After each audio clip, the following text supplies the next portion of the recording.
पर और आज हम देखेंगे वन पंच मैन सीरीज के तीसरे पार्ट को, जिसमें हम सीजन 1 के आखिरी 4 एपिसोड्स कवर करेंगे। अगर आपने पिछले पार्ट्स अभी तक नहीं देखे हैं तो उनकी लिंक आपको डिस्क्रिप्शन में मिल जाएगी। तो चलिए अब जानते हैं आगे की कहानी को बिना किसी देरी के। एपिसोड 9 शुरू होते ही जेनोस की एंट्री होती है और आते ही वो सी किंग के ऊपर एक जोरदार अटैक करता है, जिससे सी किंग दीवार तोड़कर उसके पार जाकर गिरता है। सभी को लगा कि जेनोस ने सी किंग को हरा दिया और वो खुशियां मनाने लगे, मगर इतने में सी किंग पीछे से आकर जेनोस को बहुत जोर से पंच मारता है। उस पंच की पावर इतनी थी कि जेनोस का मेटेलिक हाथ टूटकर सी किंग के हाथ में ही रह गया। वहीं इधर हीरो एसोसिएशन का मैनेजर ये सोच रहा था कि उसे साइतामा जैसे छोटे हीरो को सी किंग के सामने भेजना चाहिए या नहीं। आखिर में वो उसे आजमाने का सोचते हैं और उसे सी किंग की लोकेशन बताकर कहते हैं कि उसे वहां जल्द से जल्द पहुंचना होगा। जितने भी सी क्लास हीरो थे सभी मॉन्स्टर के डर से शहर छोड़कर भाग गए हैं। इधर जेनोस वापस उठकर लोगों से कहता है कि जो यहाँ से भाग सकता है वो भाग जाए, मैं इस मॉन्स्टर का ध्यान भटका कर रखूंगा। और ऐसा कहते ही उसने सी किंग पर लातों की बौछार करनी शुरू कर दी। अपने एक ही हाथ से जेनोस ने फुल पावर ब्लास्ट किया, जिससे डीप सी किंग हवा में उड़ने लगा। फिर जेनोस ने ऊपर आकर अपनी लाइटनिंग आई से उस पर अटैक किया, जिससे सी किंग नीचे आ गिरा। मगर फिर जेनोस हारने लगा, जिसे देखकर एक बच्ची कहती है कि जेनोस तुम कर सकते हो, मैं जानती हूँ तुम इस मॉन्स्टर को हरा दोगे। डीप सी किंग को यह सुनकर गुस्सा आ गया और उसने उस बच्ची पर एक एसिड बॉल फेंकी, लेकिन जेनोस ने उसके सामने आकर वो एसिड बॉल अपने ऊपर ले ली और वो पूरा जल गया। अब जेनोस बिल्कुल भी लड़ने की हालत में नहीं बचा था। डीप सी किंग जेनोस को मारने ही वाला था कि तभी मुमैन राइडर वहां पहुंचकर अपनी साइकिल डीप सी किंग पर फेंक देता है। उसने कहा कि वो यहाँ इंसाफ करने आया है और जैसे ही वो सी किंग को पंच मारने आगे आया, सी किंग ने उसका हाथ पकड़ा और अनगिनत बार उसे उठा उठा कर पटक दिया, जिससे मुमैन राइडर की अधमरी हालत हो गई। लेकिन वो हार नहीं मानता। सी किंग दोबारा जेनोस को मारने आ रहा था तो मुमैन राइडर ने फिर सी किंग पर अटैक किया और फिर से डीप सी किंग ने उसे उठाकर फेंक दिया।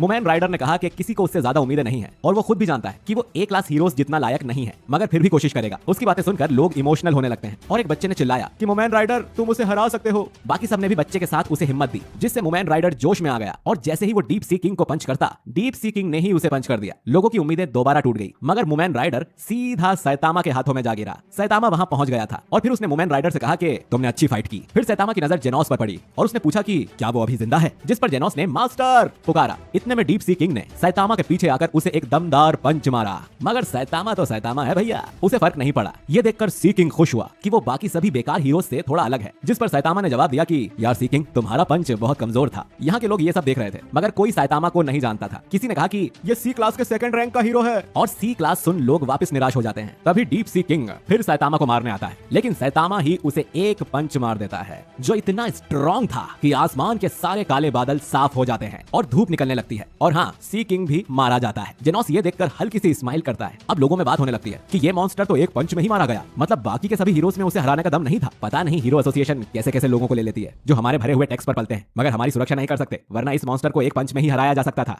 सैतामा वहां खड़े खड़े सब सुन रहा था और बाकी सभी हीरोज की इज्जत बचाने के लिए उसने कहा कि अच्छा हुआ मैं यहाँ पर लेट आया, क्योंकि बाकी सभी हीरोज की लड़ाई की वजह से मॉन्स्टर कमजोर पड़ गया और इसीलिए मैंने आखिर में आकर इसे हरा दिया ताकि सारा क्रेडिट मुझे मिल जाए। अब ये सुन लोग सैतामा से नफरत करने लगते हैं, लेकिन बाकी हीरोज के लिए उनके मन में इज्जत और बढ़ जाती है। उसी टाइम सोनिक वहां आकर कहता है कि सी किंग को मारने के लिए अपने हथियारों के साथ लौट आया हूं मैं, मगर अब करने के लिए कुछ बचा ही नहीं था। कुछ दिनों बाद सैतामा और जेनोस कुछ घर का सामान खरीद कर आ रहे थे, तभी उनके सामने एक रोबोट मेल बॉक्स रखकर चला जाता है, जिस पर जेनोस कहता है कि ये हीरो एसोसिएशन का मेल बॉक्स है और इसमें लोगों को भेजे हुए लेटर्स हैं, जिसे लेकर वो घर आते हैं। जो भी लेटर्स सैतामा के लिए आए थे उनमें लोगों ने उसके लिए गालियां लिखी हुई थी, जिससे जेनोस बहुत गुस्सा हो जाता है, लेकिन सैतामा को इससे कोई फर्क नहीं पड़ता। एक छोटे लेटर में किसी अनजान आदमी ने सैतामा को थैंक यू लिखा था और अगला लेटर हीरो एसोसिएशन की ओर से था, जिसमें उसे पता चलता है कि सैतामा का प्रमोशन करके उसे क्लास सी का रैंक 1 हीरो बना दिया गया है और उसे हीरो एसोसिएशन हेडक्वार्टर्स में भी इनवाइट किया जाता है। वहां पहुंचकर सैतामा को पता चलता है कि बोर्ड मेंबर्स उसे क्लास बी में भेज सकते हैं अगर वो टेस्ट पास कर ले तो, और सैतामा भी इसके लिए मान जाता है क्योंकि उसे जल्द एस क्लास में जाना था। कुछ और बोर्ड मेंबर्स जो सैतामा का इंटरव्यू देख रहे थे उन्होंने बात की कि सैतामा को लोग फ्रॉड कहते हैं, तो अगर वो सच में फ्रॉड हुआ तो उसे बी क्लास में आने का बहुत पछतावा होगा। खैर, सैतामा जब वापस घर लौट रहा था तो उसे रास्ते में एक दुकान से खाने की खुशबू आई, तो वो वहां जाकर बैठ गया और वहीं उसे मुमैन राइडर मिला, मगर सबकी तरह सैतामा उसे भी भूल गया था। मुमैन राइडर ने उसे खुद के बारे में याद दिलाया और बताया कि वो थैंक्स वाला लेटर उसी ने सैतामा को लिखा है और सैतामा के बी क्लास में प्रमोशन के लिए मुमैन राइडर उसे खाने की पार्टी देता है। अगले एपिसोड की शुरुआत में एंशिएंट किंग नाम का डायनासोर जाग जाता है और तबाही मचाने लगता है।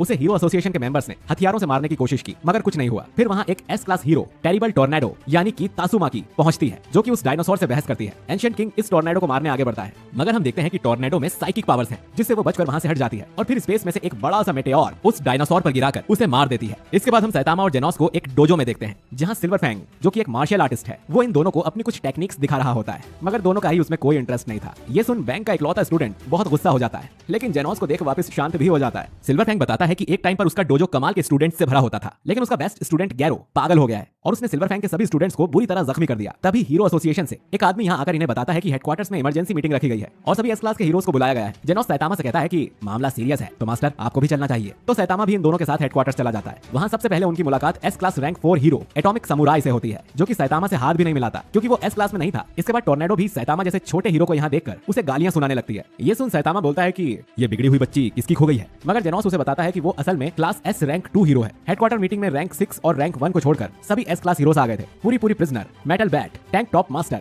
Flashy flash, watchdog man, super alloy black luster, pig god, drive knight, zombie man, king, child empire, जिनके बीच हमारा सैतामा बैठकर चाय मांग रहा था। सिच नाम का आदमी वहां आकर बताता है कि भविष्य देखने वाली महान मैडम शिबा बाबा अब नहीं रही। सैतामा ने पूछा कि शिबा बाबा कौन है, जिस पर उसे पता चलता है कि उन्होंने कुछ अर्थक्वेक्स और मॉन्स्टर अटैक्स के बारे में भविष्यवाणी की थी और मरते वक्त शिबा बाबा अपनी सबसे बड़ी फोरकास्टिंग लिखकर गई है। उसमें लिखा है कि आने वाले 6 महीने में धरती पर कुछ बहुत बुरा होने वाला है। सिच ने कहा कि हमला आज, कल, 2 महीने बाद या कभी भी हो सकता है, तो उन्हें तैयार रहना पड़ेगा। ये बात सभी को बहुत स्टूपिड लगी कि हमला जब अचानक ही होगा तो हमें बताने का भी क्या फायदा। इतने में उनके हेडक्वार्टर्स पर हमला होता है। द स्काई किंग नाम के एक मॉन्स्टर ने अपने साथियों के साथ मिलकर हीरो एसोसिएशन पर हमला करा ताकि वो धरती पर कब्जा कर ले, मगर इससे पहले कि वो ज्यादा कुछ करते उन सभी को किसी ने पीछे से मार दिया। एक और मॉन्स्टर मेल्जरगार्ड आसमान से उड़ता हुआ आया, जिसके पीछे एक बहुत बड़ी सी एलियन शिप थी, जिसके लैंड होते ही सिटी ए पूरी तबाह हो जाती है। हेडक्वार्टर के सभी सिस्टम्स ने काम करना बंद कर दिया था और मतलब कि शिबाबा की भविष्यवाणी सच हो रही थी। इससे पहले एस क्लास के हीरोज कुछ करते, सैतामा मीटिंग रूम की दीवार में छेद करके बाहर निकल आता है। उसने शिप को देखने के लिए जंप लगाई, तभी एक मिसाइल शिप से निकली, जिससे सैतामा समझ गया कि सिटी तबाह कैसे हुई। इतने में और मिसाइल्स लॉन्च होना शुरू हो गई। दूसरी तरफ लेरॉन मेल्जरगार्ड से लड़ते लड़ते थक गया क्योंकि मेल्जरगार्ड में बहुत ज्यादा हीलिंग पावर्स है, जिसकी वजह से उसे कुछ होता ही नहीं है। और फिर उसके एक पावरफुल पंच से लेरॉन का एक हाथ टूटकर अलग हो गया। तभी मेल्जरगार्ड ने फिर खुद को स्प्लिट करना शुरू किया और उसके 5 मुंह ने अपनी अपनी बॉडी बना ली थी।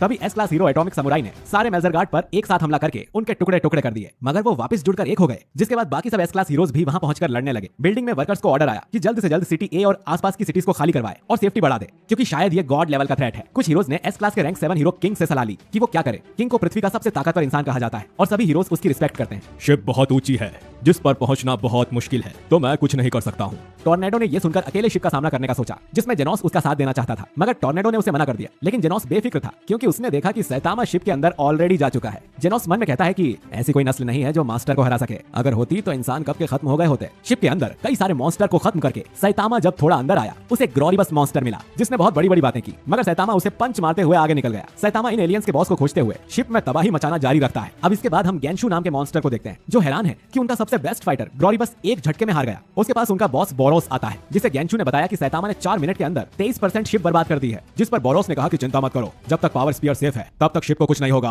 और फिर उसने अपने तीनों बेस्ट फाइटर्स मेल्जरगार्ड, गेंशु और ग्लोरिबस को एक साथ सैतामा पर अटैक करने को बोला, मगर उसे पता चला कि ग्लोरिबस पहले ही खत्म हो चुका है, जिससे बोरोस हैरान रह गया। फिर गेंशु ने मेल्जरगार्ड के साथ सैतामा पर अटैक करने का कह दिया। सभी शहरों में खबर फैल गई कि स्पेस से एलियंस धरती पर आ गए हैं और सिटी ए अधिकतर बर्बाद हो गया है। पूरी प्रिजनर ने अपनी पूरी कोशिश की, मगर मेल्जरगार्ड को कुछ नहीं हुआ। जिसके बाद मेल्जरगार्ड उस पर हमला करने आ रहा था, मगर सिल्वर फैंग ने बीच में आकर उसे रोक दिया, जिससे गुस्सा होकर मेल्जरगार्ड ने वहां बॉम्ब लगाकर एक बार में सबको उड़ाने का सोचा और अपने एक चेहरे को शिप से कांटेक्ट करने भेजा, मगर मेटल बैट ने उस चीज को रोककर लड़ाई की। मेल्जरगार्ड को फिर गैरुगैन शुप ने सैतामा से लड़ने बुलाया, मगर वो बाहर एस क्लास को रोकने में बिजी था और जिस तरह सैतामा शिप में घुसता ही जा रहा था, गैरुगैन शुप उससे बहुत घबराने लगता है। यहाँ मेटल बैट ने देखा कि छोटे मेल्जरगार्ड के अंदर एक ब्लू मार्बल जैसी चीज है, तो उसने उसे हाथ में पकड़ लिया। वो मेल्जरगार्ड इससे घबरा गया, जिसे देख मेटल बैट ने मार्बल तोड़ा और छोटा मेल्जरगार्ड खत्म हो गया। इसे देखते ही मेटल बैट ने बाकियों को यह बात बताई कि इन मॉन्स्टर्स के अंदर की मार्बल फोड़ने से उनकी मौत होती है, जिससे बड़ा मेल्जरगार्ड भी घबरा गया और एटॉमिक समुराई ने अपनी तलवार से उसके टुकड़े करना शुरू कर दिया। यहाँ सैतामा के दिमाग के जरिए गैरुगैन शुप ने उससे शिप से चले जाने को कहा, वरना गैरुगैन शुप उसे मार देगा। जिस पर सैतामा ने कहा कि वो जाना चाहे तो भी यहाँ से नहीं जा सकता क्योंकि वो रास्ता भटक गया है। ये सुनकर गैरुगैन शुप खुश हो गया और कहा कि वो खुद सैतामा को बाहर का रास्ता बताएगा और उसे राइट में जाने को कहा। सैतामा ने ये सुनकर अपनी शैतानी हंसी दिखाई और लेफ्ट में चला गया, जहाँ उसे शिप का कंट्रोल रूम मिल गया। इससे गुस्सा होकर गैरुगैन शुप अपने फुल फॉर्म में सैतामा के सामने आया और बताया कि उसमें टेलीकाइनेटिक पावर्स हैं, जिससे वो सैतामा का सॉसेज बना देगा। उसने सैतामा पर कई हमले किए और लास्ट में बहुत सारे पत्थरों से उस पर अटैक किया, मगर सैतामा को एक खरोच भी नहीं आई, बल्कि उसने गैरुगैन शुप का ही एक पत्थर उठाकर जोर से उस पर फेंका, जिससे गैरुगैन शुप के 2 टुकड़े हो गए। फिर सैतामा ने वहाँ के कुछ मॉन्स्टर्स से उनके बॉस के बारे में पूछा। दूसरी तरफ हीरोज पर होने वाले बॉम्बार्ड की तैयारी हो गई थी और उन पर घातक मिसाइल्स लॉन्च की जाती है, पर तभी टोर्नेडो यहाँ आकर अपनी पावर्स की मदद से मिसाइल्स को रोक लेती है और पलटकर दोबारा शिप में भेजकर ब्लास्ट कर देती है। मोमैन राइडर की मदद करने स्टिंगर और लाइटनिंग मैक्स भी आ जाते हैं और सभी मिलकर बचे हुए लोगों को रेस्क्यू कर लेते हैं। मेल्जरगार्ड के भी बस 2 ही सिर बचे थे, जिनमें से एक का मार्बल सिल्वर फैंग ने तोड़ा। इससे गुस्सा होकर आखिरी मेल्जरगार्ड ने सिल्वर फैंग पर अटैक किया, जिससे वो दीवार में घुस गया और मेल्जरगार्ड उसे मार देने पर बहुत खुश हुआ। इधर शिप में सैतामा आखिरकार बोरोस के पास आ ही गया, जहाँ बोरोस बोरोस को सैतामा के अंदर इनफाइनाइट एनर्जी महसूस हो रही थी। बोरोस ने बताया कि वो एक ट्रैवलर था जो ब्रह्मांड में घूमता था और नजरों के सामने आने वाली हर चीज को खत्म कर देता था। मगर एक टाइम आया जब उसके मुकाबले के लायक कोई नहीं बचा। फिर एक दिन एक महान ज्योतिष ने बताया कि एक जीव है जो बोरोस को टक्कर देगा और आज उस बात के 20 साल बाद उसे सैतामा मिल गया। फिर बोरोस सैतामा को लड़ने के लिए कहने लगा, जिसके बीच सैतामा ने उसे हल्का सा पंच मारकर दीवार में फेंक दिया। सैतामा को लगा कि ये मॉन्स्टर भी खत्म, पर बोरोस वापस खड़ा हो गया, जिससे सैतामा शॉक्ड रह गया। सैतामा के पंच से बोरोस का आर्मर टूट गया था, जिससे अब बोरोस अपने पावरफुल रूप में ट्रांसफॉर्म होने लगता है। अब इस सीजन का लास्ट एपिसोड आता है जिसमें सैतामा और बोरोस फाइट करने लगते हैं और सैतामा एक पंच मारकर बोरोस का हाथ तोड़ देता है और दोनों एक दूसरे की ताकत की तारीफ करते हैं। बाहर टॉर्नेडो ने तबाह हुए शहर के टुकड़ों को अपनी पावर से स्पेसशिप पर मारना शुरू कर दिया, जिससे शिप तेजी से डैमेज होने लगी। जेनोस भी ये देखकर हैरान था। तभी ड्राइव नाइट ने कहा कि उसे कुछ काम है, तो वो जा रहा है। मगर जाते जाते वो जेनोस से कहकर गया कि मेटल नाइट तुम्हारा दुश्मन है, तो तुम उससे अभी दूर रहना। इस बात से जेनोस परेशान हो गया। यहाँ एटॉमिक समुराई, पूरी प्रिजनर और मेटल बैट आखिरी मेल्जरगार्ड से लड़ते लड़ते थक रहे थे कि तभी सिल्वर फैंग वापस आ गया। इससे मेल्जरगार्ड चौंक गया और इतने में एटॉमिक समुराई ने पीछे से उस पर अटैक कर दिया और सिल्वर फैंग ने उसका मार्बल निकालकर तोड़ दिया, जिससे आखिरी मेल्जरगार्ड की कहानी भी खत्म हुई। मोमेन राइडर ने भी बाकी हीरोज के साथ सबको बचा लिया था। पूरी को लगा कि वो लोग जीत गए हैं, मगर स्पेसशिप अभी भी अपनी जगह पर ही थी। किसी को इस बात की भनक तक नहीं थी कि इस शिप का असली बॉस बोरोस है और सैतामा उससे अंदर लड़ाई कर रहा है। बोरोस सैतामा की बुरी तरह से धुलाई करता है और उस पर अपनी एनर्जी ब्लास्ट से भी अटैक करता है, पर सैतामा को ज्यादा कुछ नहीं होता। बोरोस कहता है कि मैं आज तक कई लोगों से लड़ा, मगर सिर्फ सैतामा ही इतना लंबा टिक पाया है। वो ये भी बताता है कि उसके पास गॉड लेवल की हीलिंग एबिलिटीज हैं, मतलब उसका शरीर भारी से भारी चोट भी पल भर में ठीक कर सकता है। इतना कहते हुए बोरोस अपना कटा हुआ हाथ वापस रीजनरेट कर लेता है। अब सैतामा कहता है कि कितना बोर करोगे भाई, लड़ाई करें। जिसके बाद बोरोस अपने सबसे पावरफुल फॉर्म मेटियोरिक ब्रस्ट में आ जाता है और सैतामा पर इतने जोरों से मुक्के मारता है कि सैतामा सीधा चांद पर जाकर गिरता है। सैतामा ने कुछ देर वहां टाइम पास किया और एक जंप लगाते ही वापस धरती पर पहुंच गया। स्ट्रेस से बोरोस की एनर्जी डाउन होती है, जिससे वो कमजोर पड़ने लगता है। तो अब उसने सोचा कि अब उसे अपना ट्रम्प कार्ड खेलकर इस फाइट को खत्म कर देना चाहिए और इतने में सैतामा वहां पहुंच गया, जिससे शिप टेढ़ी हुई, जिससे नीचे सबको लगा कि ये टॉर्नेडो की शिप डैमेज करने की वजह से हो रहा है। अब सैतामा बोरोस को कुछ नॉर्मल पंचेस मारता है, जिससे बोरोस के टुकड़े टुकड़े हो जाते हैं, लेकिन अपनी हीलिंग पावर की वजह से वो फिर से ठीक हो जाता है। बोरोस अपने ब्लास्ट मोड में आ गया और कुछ जानलेवा करने ही वाला था। ये देखकर सैतामा ने भी इस फाइट को खत्म करने का सोचा और अपना सबसे खतरनाक पंच, सीरियस पंच, बोरोस पर किया, जिससे बहुत तेज रोशनी चमकी और बोरोस का पावर स्पीयर मार्बल भी टूट गया और बोरोस हार गया। साथ ही पृथ्वी के बादल दो हिस्सों में बट गए थे। सैतामा को भी मानना पड़ा कि बोरोस काफी स्ट्रॉन्ग था और बोरोस को भी सैतामा से लड़ने में बहुत मजा आया। लेकिन बोरोस कहता है कि तुम झूठ बोल रहे थे, तुम पूरी लड़ाई के दौरान जानबूझकर हल्के में लड़ रहे थे, तुम्हारे सामने मेरा कोई चांस ही नहीं था। इतना बोलते ही बोरोस की मौत हो गई और स्पेसशिप आकर जमीन पर क्रैश हो गई। सब कुछ होने के बाद अचानक क्लास ए का रैंक 1 हीरो अमाई मास्क कहीं से निकलकर बाहर आया और पूछने लगा, ये सिटी ए को क्या हो गया। उसने बताया कि वो एक टीवी ड्रामा शूट करने में बिजी था, इसीलिए मीटिंग में नहीं आ पाया, जिससे मेटल बैट चिढ़ गया और दोनों में बहस हो गई। इसी बीच वहां मेटल नाइट भी आ गया, जिससे देखकर जेनोस ने पूछा, तुम अब यहाँ क्या करने आए हो। स्पेसशिप को रिकवर करके हथियार बनाने, जिस पर मेटल नाइट हामी भरकर आगे चला गया। तभी उन्हें पता चलता है कि शिप में कुछ मॉन्स्टर्स बचे हैं, जिन्हें तुरंत अमाई मास्क ने एक झटके में मार दिया, क्योंकि उसके हिसाब से वो भी इविल थे। जाते जाते उसने जेनोस से कहा कि